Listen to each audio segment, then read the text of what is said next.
Бүгін не болады деп еді? Айтшы көріңізші. Бүгін орыста сабағы болады бірінші. Сосын барып не болады? Сосын барып бар ғой қазақ тілі болады. Болды ма? Ха.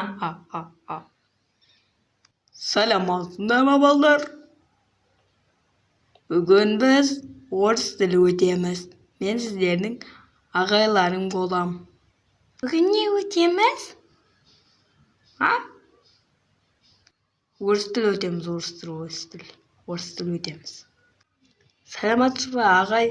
Менің атым Шатылақ еді ғой. Шатылақ па? Оны біз бірге сабақ өтеміз. Күшті болды ғой. Бүгін мен дейтін боламын.